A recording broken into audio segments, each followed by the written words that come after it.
Handog ng Radyo Pilipinas World Service ang programang Global na Tayo. Pag-uusapan, hihimayin, aalamin ang mga isyung pinag-uusapan ng bayan at dadalhin sa pandaigdigang plataforma. Global na Tayo, talakayang hindi lang pambansa, bagkus pang global community pa. Global na Tayo, dito sa Radyo Pilipinas World Service, ang online digital station ng Pilipino saan man sa mundo. Tara na, Global na Tayo! Muli po isang mapagpalang pagbati at welcome na naman po sa isa pang edisyon ng programang Global na Tayo. Ang programang Global na Tayo hatid po sa inyo ng Radyo Pilipinas World Service. Isa po kami sa mga himpilan ng Presidential Broadcast Service Bureau of Broadcast Services. Ako po inyong lingkod, Ray Sampang. Kasama pa rin natin ang Global na Tayo team. Sa ating pong Master Control, si Milo Junela. Sa ating Wirecast, si Hero. And of course, ating live audio streaming si Leo at ang ating executive producer for today, si Ms. Drizzle Nanyong. Tayo po ay nasusubaybay at napapanood at napapakinggan sa pamamagitan ng ating Facebook broadcast live sa inyo po mga Facebook browser. I-type lamang Radyo Pilipinas World Service. Gayun din po sa ating YouTube channel. Sa inyo po mga YouTube browser, type lamang Radyo Pilipinas World Service. At sa ating shortwave broadcast gamit ang mga shortwave transmitters ng Voice of America. And of course, sa inyo po mga cellphones, Android man yan or iPhone, i-download nyo lamang po ang PBS Radio app. Kamusta na po kayo ngayong araw na ito? Ano po sa ating mga overseas Filipino workers na sumusubaybay sa atin sa iba't ibang panig ng mundo at gayon rin sa ating mga kababayan na nandito sa loob ng ating mahal na inang bayan.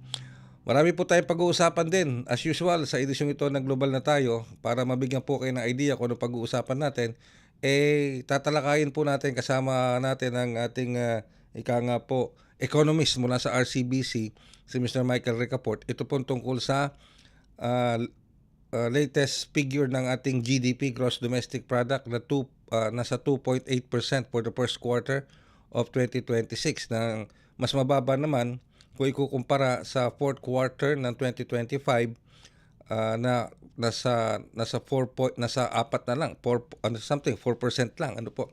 Hindi pa ho pag-uusapan din natin, i-correlate din natin diyan yung kalalabas lang na inflation printout na 7% ano po na inflation printout natin sa Pilipinas. So bukod po diyan, syempre pag-uusapan din natin kasama si Mr. Michael Ricaport, ito pong ginagawa o sinasagawang 40th ASEAN Summit dyan po sa Lapu-Lapu City. Ano bang epekto nito sa ating ekonomiya? Ano bang epekto nito sa kabuhayan ng bawat Pilipino at yung mga mahalagang mga bilateral trade agreements na papasukin ng Pilipinas kasama mga member ASEAN states. 11 na po ang membro ng ASEAN. 11 na, dati 10 lang po, ngayon 11 na sila. At ang nadagdag po dito ay ang Timor-Leste. Yan, Timor-Leste, kaya naging 11 na ang members ng Association of Southeast Asian Nations. At later on, makakapanayam din po natin kung tayo papalarin, makakapanayam natin ang Department of Migrant Workers sa panguna ng ating Undersecretary Yusek Bernard Olalia. Pag-uusapan naman po natin dito ay yung kalalagayan ng 38 Filipino seafarers o Filipino crew, 38 Filipino crew na sakay ng MV Hondius. Matatandaan po niyo itong MV Hondius.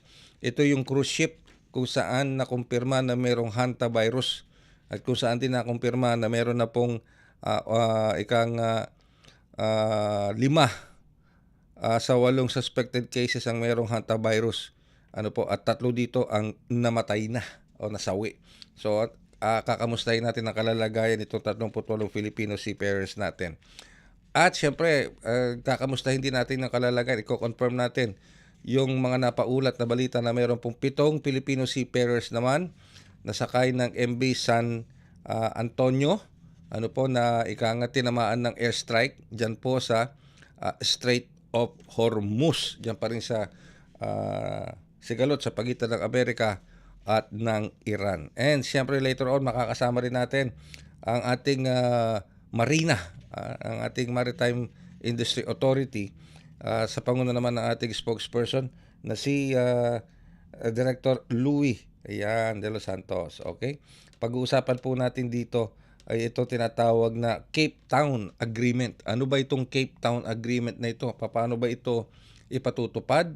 ano ba nakapaloob sa nasabing Cape Town Agreement na ito at paano ito makakatulong sa ating maritime industry. Lahat pong yan, hatid namin sa inyo dito sa edisyon ng Global na Tayo. Alright? Nasa linya na po natin ang komunikasyon ngayon ang ating pong RCBC Chief Economist, walang iba, kundi si Mr. Michael Recaport. Sir Mike, magandang umaga po at welcome back sa programang Global na Tayo. Good morning po, Mr. Ray, at sa inyong mga taga-subaybay. Nice to be back po. Thank you, Sir Mike sa pagpapaunlak muli sa ating programa dito sa Global na Tayo. So, wow, ang ating gross domestic product na inilabas ay nasa 2.8%. That is lower than the 3% kumpara dun sa last quarter ng 2025. And kadikit pa nito, Sir Mike, yung inflation natin na nilabas din ng PSA na nasa 7% or more. So, bilang ekonomista, Sir Mike, dapat bang mangamba yung ating mga kababayan dahil pinag-uusapan dito, Sir Mike, stagflation na yung lumalabas na pinag-uusapan dito. Are we in a situation where we are now in the process of stagflation? Kasi mas mabilis na po yung pagtaas ng presyo ng bilihin, Sir Ray, at 7.2% nung Abril. No? Although, hindi sila saktong parehong time period kasi sa first quarter growth, 2.8%. Pero yun na yung trend niya. Talagang mas mabilis na yung pagtaas ng presyo ng bilihin. Kahit yung cut-off din naman nung Marso, no? Nasa 4.1% na noon. No? So, indeed, yun ang challenge, no? Pag dumadaan sa ganitong pagkakataon na tumataas yung world price ng langis, ng gasolina, ng diesel, parang 4 years ago, no, Russia-Ukraine war, parang 8 years ago, nung unang Trump administration, nung binalik yung sanctions sa Iran. Kasi, first Trump administration, ni-reverse nilift yung sanctions ni dating President Obama. No? So, binalik dahil doon sa violations din ng nuclear program. Yun po talaga yung pinaka-sentro ng bakit nagkakagera doon Yung ayaw kasi magkaroon ng nuclear weapon ng US at ng Israel, yung Iran. Yan ang point of contention, no? Kaya even last year, nag-airstrike sila ng parang 12 days yun noong June of last year. So, ayun po yung Sir Ray. Ayun po yung naging dulot, no, ng gera dyan sa Iran and Middle East for more than 2 months already since February 28. Parang similar yung template. Pag hawig na rin kasi yung pag-increase ngayon ng gasolina at diesel, although mas mabilis this time compared to 4 years ago, umabot yan ng yung highest yan last month, mga 2 to 3 times higher magmula nung simula ng gera. Medyo mabilis po, kaya mabilis din po yung pagtaas ng presyo ng mga bilhin rate. Kasi po, sir, yung pasapasa po yan Alright. Siyempre, pag tumaas yung gasolina, try ipasa sa pagkain, yung mga binabiyahin na ibang produkto bukod sa pagkain. Yeah, Kaya pero chain reaction. okay. Opo. Pero Sir Mike, itong ating gross domestic product na 2.8%. Ang sinasabi dito ni Secretary Balisacan ng DepEd ay sinasabi niya na there are 3 factors na kinonsider dito, nakikita naging dahilan kung bakit 2.8% lang. Unang-una, nangunguna pa rin yung issue ng corruption lalo na sa mga flood control anomalies.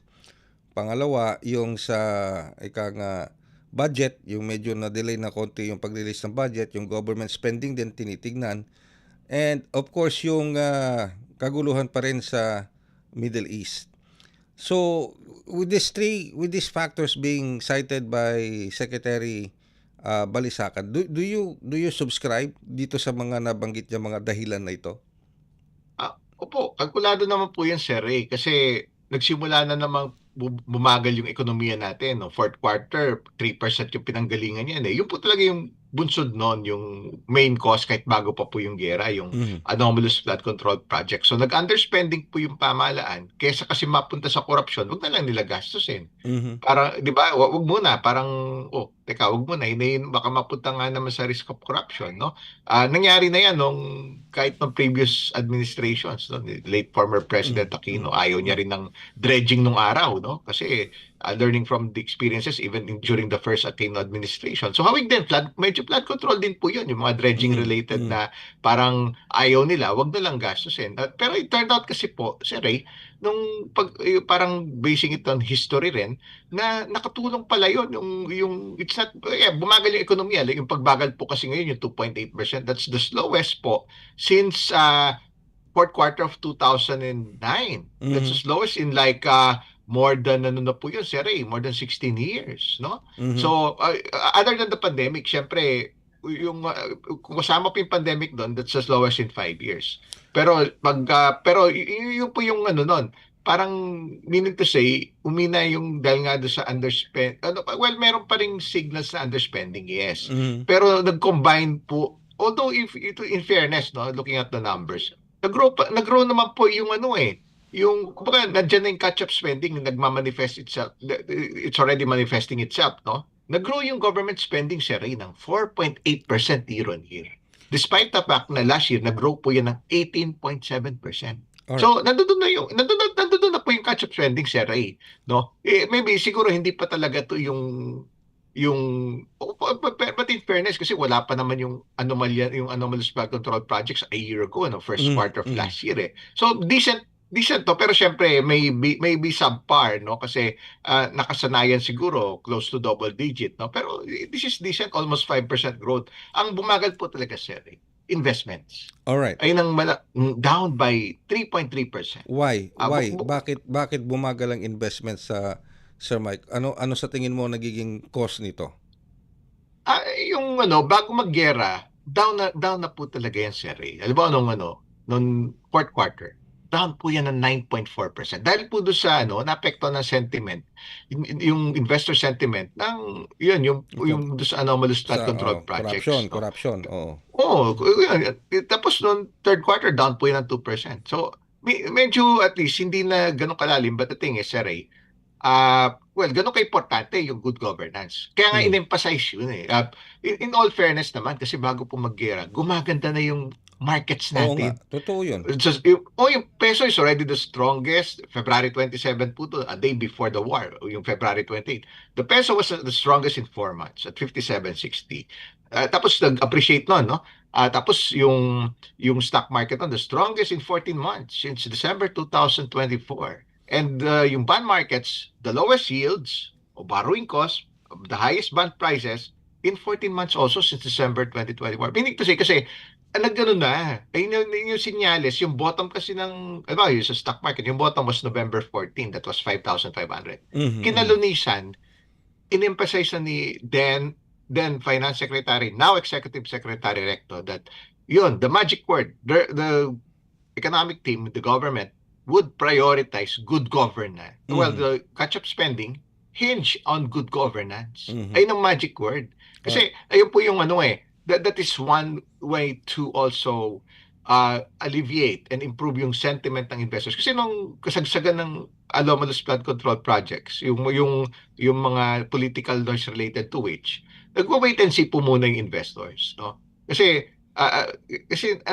importante talaga kasama sa scoring nila yung governance. Pero Sir Mike, matanong ko lang, kasi pinag-uusapan ngayon nung lumabas itong mga figures na ito, no, yung sa GDP plus yung sa inflation for the first quarter of 2026, may mga pinapalutang ngayon na baka daw tayo nasa process na ng stagflation. In the first place, para maintindihan po ng mga kababayan natin, ano po ba ang ibig sabihin ng stagflation as compared to inflation or deflation? Ano bang ibig sabihin ng stagflation? At kailan ba mamimit ang mga requirements para masabing tayo ay nasa stagflation na? A combination po yan, Sir Ray. Two words yan stagflation, meaning slow economic growth, no? Dahil pinakamababa na economic growth yan in 5 years, and also excluding the pandemic, that's the slowest in more than 16 years. It's the fourth quarter of 2009. Panahon pa po yun ng global financial crisis, yung recession sa Amerika, subprime crisis. Ganun kahina, no? Mahina yung economic growth, and at the same time, tumataas yung presyo ng bilihin. Inflation is at 7.2%. That's the fastest in more than 3 years. So, biro nyo, yung pagtaas ng presyo ng bilihin, on the average, 7.2%. Tapos samantalang yung yung kita, yung kabuhayan, umakyat lang po ng 2.8%. Siyempre, yung mga tao, parang ang analogy dyan, at the household, at the individual level, sa consumer level, sa household level, kahit sa level ng mga negosyo, Mhm, mhm. mas mataas yung binabayad nila na presyo ng bilihin. Yes. Yung transport cost nga, pag hinimay-himay nyo, sir, more than 20% year on year yung pagtaas. Kasi obviously, parang, mahal ng diesel, mahal ng gasolina. So, parang ganun po yung nangyari, no? Mhm, mhm. They're paying more, yung kita naman hindi umaakyat. Yung dagdag benta ng mga negosyo, dagdag kita ng mga negosyo at kita ng mga tao, hindi nakaka-catch up. So what they'll do, mga, yung disposable income nila, yung Mhm, purchasing power nila mhm. humihina. So, Yun, ibig sabihin okey. nun, Sir Ray, they're worse off kasi they have to pay more, babayad silang mas mahal, tapos, yung kita naman hindi humahabol. So, Mhm. what will they do? They will cut back, they will cut Yes. costs. Mhm, Hindi mhm, they will reduce spending, they would mhm, reduce consumption, and they will try to cut costs. So, hihina po talaga yung ekonomiya that way, no? mhm. Ito, Sir Ray, dahil mahal yung gasolina. So, non-essential travel, wala muna. Baka yung mga bakasyon, yung pag-uwi sa mga probinsyang malalayo, whether by land, by sea, or by air, papagpaliban po muna yung mga leisure, bakasyon, Et etc. o Ganun po yung mangyayari. Babagal po yung ibang industriya po, sir. okey. Pero ito, may correlation ba dito, Sir Mike, yung pagtataas ng interest rate ng Bangko Sentral ng Pilipinas, nakaapekto ba ito sa, consumer spending, para makaapekto sa GDP? Wala pa nga po yung April 23 lang po nag-hike eh. So wala pa po doon sa huling data Oh, ng okey. So hindi economic hindi growth, pa ano no? yun, hindi pa nafa-factor in yun, hindi pa kasama? O may lag effect po yan, Sir Ray, eh. A Hmm, few months eh, no? Hindi po ura-urada. Pero, Sir Ray, kasi yung market forces, tumaas na yung bond yields kagad-agad. Baka kahit bago pa magtaas ng interest rate yung central bank, yung mga gustong humiram, dahil nag-spike yung interest rate sa secondary market, effectively, yung mga bangko, naka-adjust na po yun, Sir Ray. Kung mhm, hihirap yung mga borrowers, mapa-consumer loan yan, business loan, no? Iba-ibang mga credit or yung mga loan ng ating mga kababayan, nag-reflect na po yun, sir. May market forces na. No? hmm, At play, lalo na pag yung long-term interest rate, nag-spike po yan mula nung gera kasi steps ahead po yung market eh. Kahit hindi pa po nagde-decide yung BSP, yung secondary market, lalo na yung long-term interest rates, medyo malaki na po yung inakyat. Kaya, in fairness, naka-incorporate na po yun doon. Kumbaga, okey. yung nagpabagal niyan, kumbaga parang yung chronologically, last year pa lang mahina na yung economy to start with dahil yung tariff si Trump. So si Trump nandun po, no? Yung trade war, protectionist measures. Nagkaroon ng internal, yung political noises, yung sa nag-underspending yung government kaysa nga naman mapunta sa corruption. Naapektuhan yung sentiment ng Mhm, investors. Kasi, alright, yung governance kasama sa scoring system na yan before they okey. put in billions of pesos or dollars Pero into the country. pero Pagka sa may problema yung yun, okey. Sir opo, Mike, kaya Sir Mike, itong mga figures na ito, ah, is there ika nga, papaano makakabangon ng mga kababayan natin dito? Do you have any optimistic view or silver lining dito sa mga susunod na buwan na maaring sabihin na nating could serve as a catalyst para, tumaas ang ating GDP at bumaba ang ating inflation? Especially ngayon, sinasagawa ang 40th ASEAN Summit dito sa Lapu-Lapu City. Do you think this can help the Philippines, economically, Sir Mike? yes indeed, Saray. Kasi yung Malaysia, no, sila yung nag-host last year, nakinabang po yung bansa nila eh, no? Nasapawan lang, na overshadow lang ng gera. Kasi yun yung concern. Pero yun din po yung itatalakayin din doon, no? Parang it brought to the fore yung imperative in terms of cooperation with fellow ASEAN countries to agree further and solidify the cooperation, say on energy supplies and security for the country. Yan, nandito na po sila. Yan, si Sultan of Brunei, yung ibang ASEAN leaders, nandito na, pati yung mga economic ministers. So this is the best venue for them na, nandito na kayo. Baka naman pwedeng mag-secure pa tayo maraming oil supply or petroleum, fuel, gasoline, diesel supply, LPG supply agreements with our fellow ASEAN countries, no? Mhm. So yun, that's one. Sa pagdating din sa food security, no? Kasi nandiyan din yung biggest sources natin ng bigas na imported, no? Pag kinakailangan, like yung pag during the lean season, yung Vietnam nandiyan, yung Thailand nandiyan. So, tapos yung trade din, yung mga free trade agreements, no? Kasi able to also maximize our free trade agreements, yung supply chains natin, yung diversify natin yung exports natin, palakihin pa yung market for our exports. Ito, malaki kasing market din yung fellow ASEAN and Asian countries, no? Okay. And jointly with them, or maybe separately, bilaterally, yung mga proposal na FTAs like with Europe, no, with the EU, Mhm. and with other countries, no, papalawigin pa po, no? Kasi since 2010, marami na po tayong multilateral na ASEAN free trade with China since 2010. Then maybe for the past almost ano na rin, mga more than 12-13 years, yung ASEAN Japan, meron pa tayong separate na JPEPA, no? Free trade agreement with Philippines and Japan. O may multilateral din. And with many regions, no? Yung ASEAN with South Korea, ASEAN with India, ASEAN with Australia, New Zealand. And yun, pwede pang palawigin yun, no? To include especially, yung kaya nga po tinatrabaho din yung free trade with Alright, the EU, okay. no? Alright. Kaya yung po, sir, yung areas of cooperation, lalo na yung unified stance on say the war on to petition the reopening of the Strait of Hormuz kasi we're a bigger force collectively, no? Parang talagang lalo pang maramdaman ng mga naggigera na importante sa rehiyon natin, no? Yes, okay. Yung Alright. unified stance on that war and the reopening and of course yung security here in the region, no? And say in dealing with the Okay, cooperation and dealing with China. Ganun po, nandun po na yan, sir. Alright. With that, Sir Mike, naku, maraming salamat muli sa oras sa pinagkaloob mo as usual. Hindi kami nabibigo na maimbitahan ka and you do not turn your back on us. You're always very welcoming sa ating programa, sa ating himpilan. For that, we appreciate it very much. And of course, your professional and deep insights on the matters being discussed. Thank you very much, Sir Mike. Maraming salamat. Po, maraming salamat din po, Mr. Ray, at sa inyong mga taga-subaybay. Magandang umaga po sa inyo. Magandang umaga po. Ang ating RCBC Chief Economist, Mr. Michael Ricafort, at nilinaw niya at pinag-usapan natin itong mga lumabas na datos mula sa Philippine Statistics Authority, yung ating inflation for the first quarter of 2026 na mahigit sa 7%. And of course, yung ating GDP growth na lumabas lang nitong nakalipas na araw, gross domestic product na nasa 2.8%. Lowest in I think ilang years yun? Lowest since 3 years ago? Mababa, okay? Mas mababa pa ho siya doon sa fourth quarter of 2025. Pero marami po kasi mga factors ang dahilan kung bakit bumaba o bumagal yung ating gross domestic product, like what Sir Mike has said, and of course just like what Secretary Balisacan ng DepDep has mentioned, yung mga issues, mga contributory factors kung bakit bumagal ang ating gross domestic product. Magbabalik po kami makalipas ang ilang paalala. Mabilis ang trivia, dagdag talino. Heto na ang Dagling Kaalaman.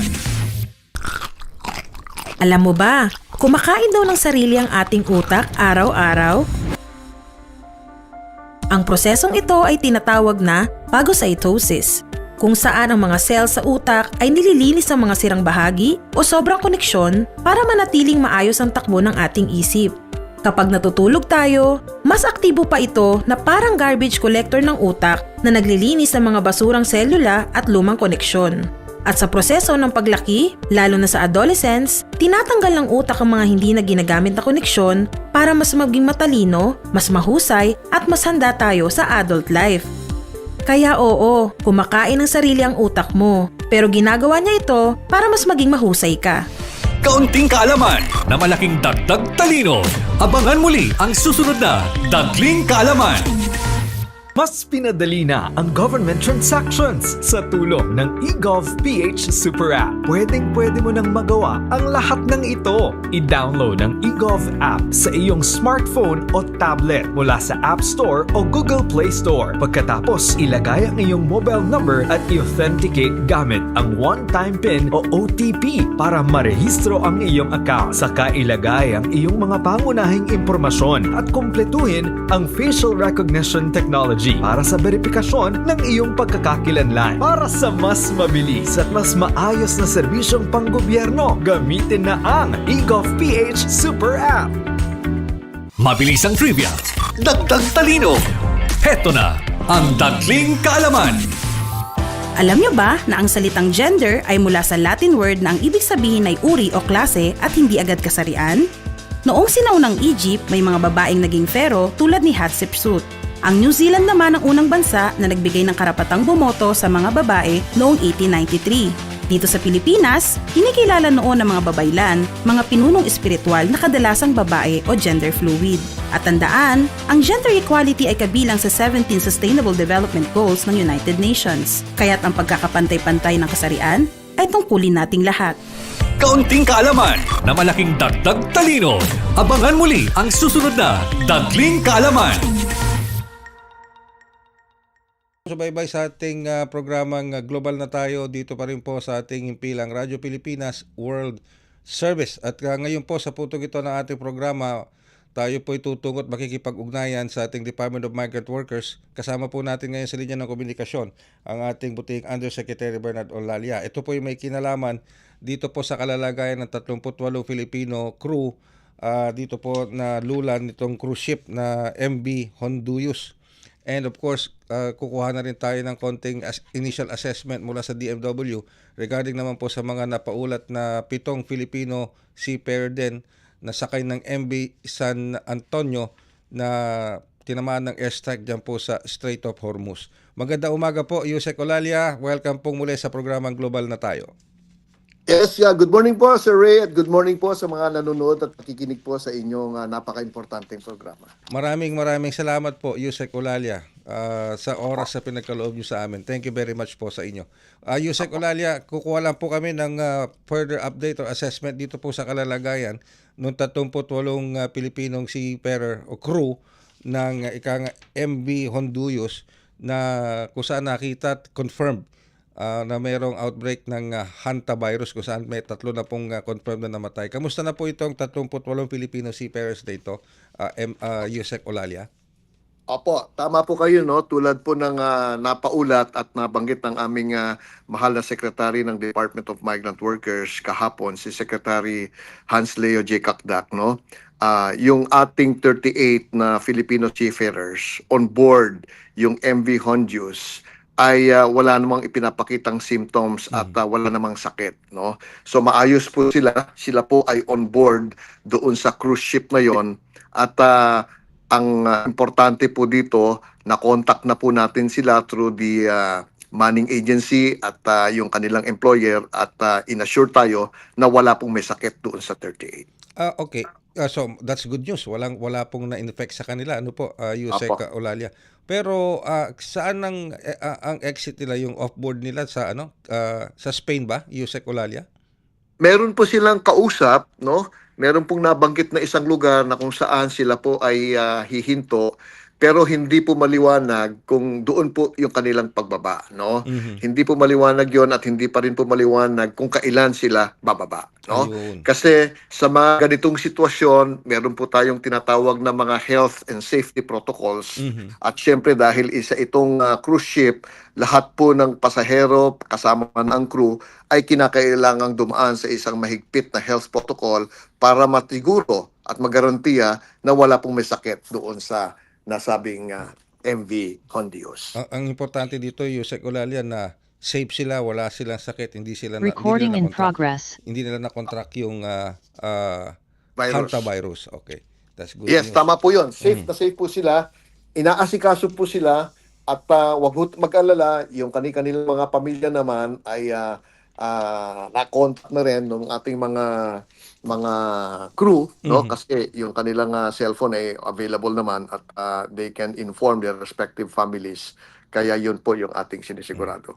Now on other news, Yusek Olalia, meron daw pong 7 Filipino seafarers aboard MV San Antonio na tinamaan ng airstrike diyan po sa Strait of Hormuz. Nakarating na po ba ito sa DMW at kung meron na po kayo impormasyon dito, ano pong initial assessment po ninyo tungkol doon?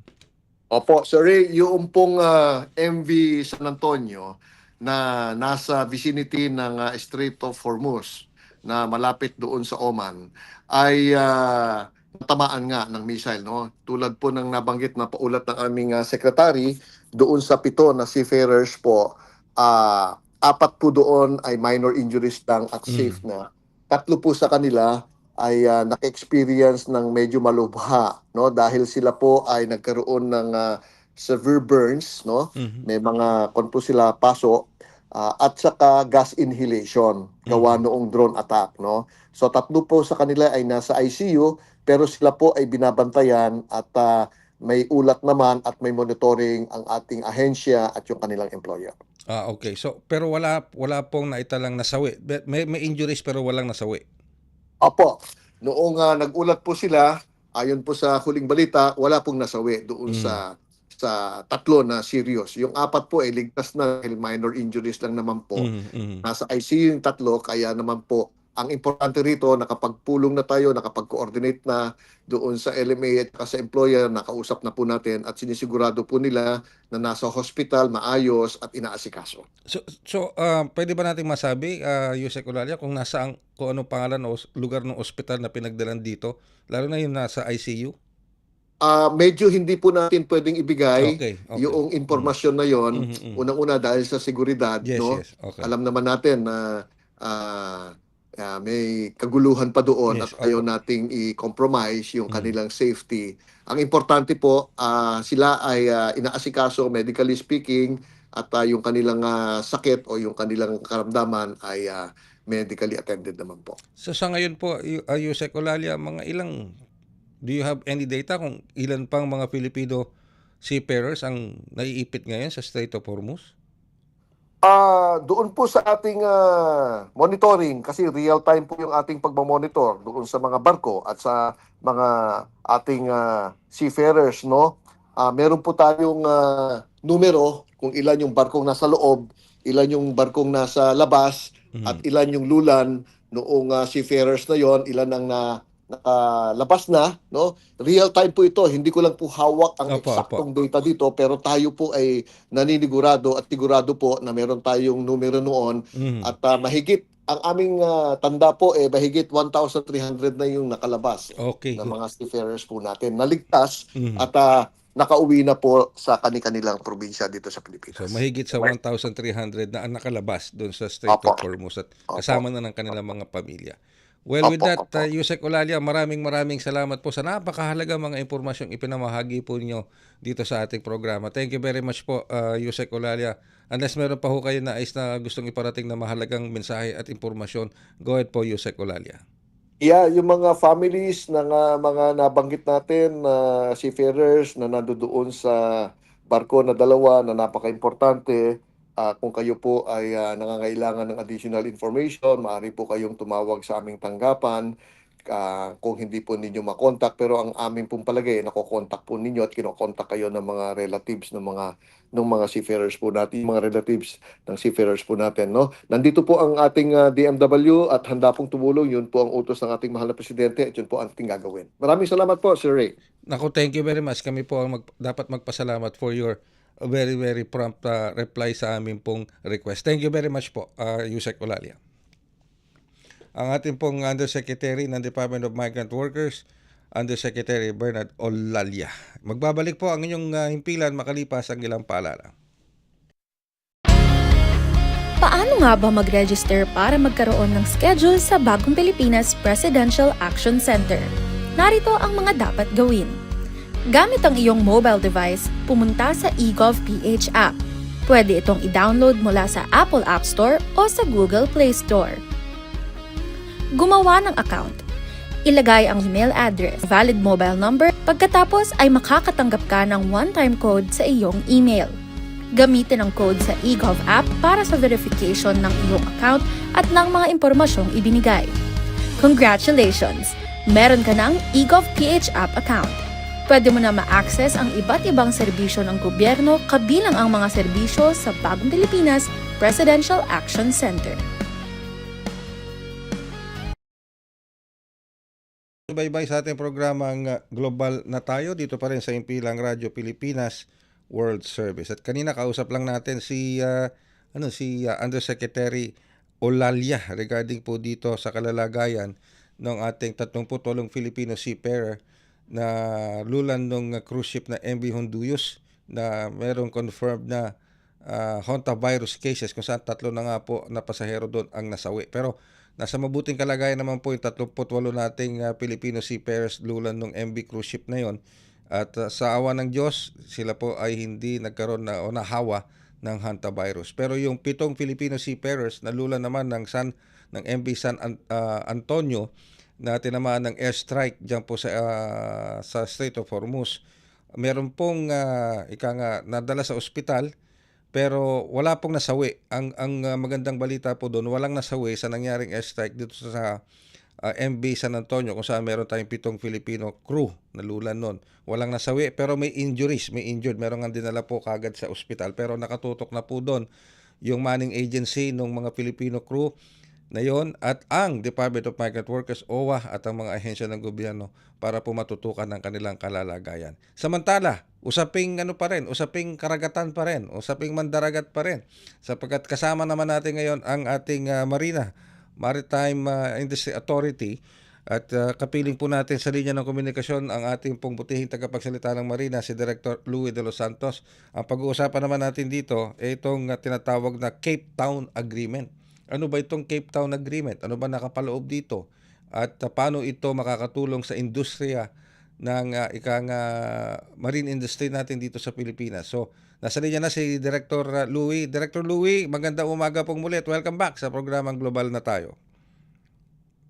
Magandang umaga po, Sir Ray, at sa ating mga tagapakinig po. Alright. Director Louie, so meron tayong pinirmahan na, ang Marina, may pinirmahan na agreement dito sa Cape Town Agreement na ito. Ano po ba can you please tell us, give us an idea, kung ano itong Cape Town Agreement na ito? Ang Cape Town Agreement basically is an international instrument or international convention po under the auspices ng International Maritime Organization. Kaya tinatawag po natin ang Cape Town Agreement kasi yung diplomatic conference adopting po itong agreement na to ay naganap po doon sa Cape Town po sa South Africa.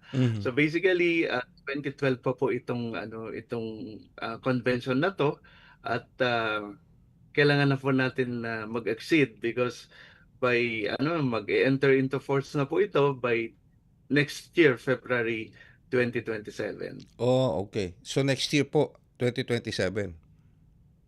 Alright. So paano ito makakatulong? Paano makakatulong itong Cape Town Agreement na ito sa ating mga mangingisda at particularly sa ating fishing industry? So basically po, Sir Ray, I just would like to provide these perspectives po again sa regulation po ng yung regulatory regime po natin ng fishing. Ang safety po ng fishing vessel ay nasa marina.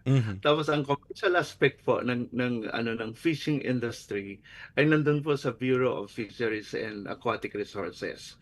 So ang ang pinag-uusapan po natin ngayon ay yung Cape Town Agreement.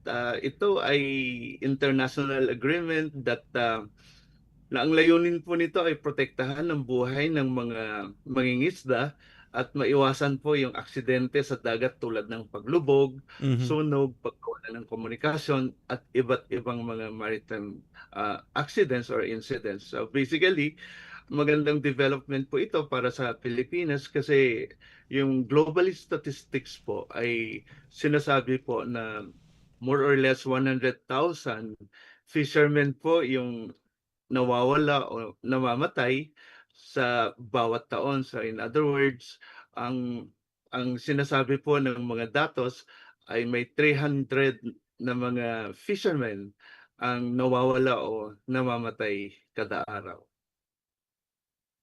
Okay, pag sinabi po kasi natin Director Louie, na mga safety standards na nakapaloob dito, tama, sa Cape Town Agreement, ito ba'y applicable pati sa mga maliliit na fishing industry, sa mga fisher folk natin? Applicable din ba yan sa kanila? Ay po, iklaro lang po natin ang mga applicable lang po dito ng mga fishing vessel, ito yung mga malalaking commercial vessels na fishing, 24 meters po ang length pataas. So Mhm. yung mga below 24 meters, hindi na po sila saklaw ng provision po ng convention. Okay. So mga 24 meters below, hindi na saklaw. Hindi na po. Mhm. And what are the significant changes when it comes to this Cape Town Agreement pagdating sa safety features or safeguards para po sa mga applicable shipping vessels? Ano po, o- gusto ko lang din po sabihin na marami rin po tayong mga Filipino fishermen na ang pamilya nila ay pumupunta po sa marina para nangingi ng tulong kasi nawawala po yung kanilang mga family members. Mhm. So if we're going to accede tong convention na to, napapasigurado po natin na nakikita na po natin yung vessel construction at saka yung yung structural integrity ng fishing boat. Napapasigurado po natin yung stability requirements para maiwasan po yung paglubog at pagtaob ng barko. Tinitignan din po natin yung fire safety systems, life-saving appliances tulad po ng life rafts, life jackets, radio communications, madami po, distress alert systems, emergency procedures, at the same time, yung crew training po, Sir Lee. Ayun. So, okay. So, pag ito ba paano mamomonitor ng marina na kung sumusunod itong mga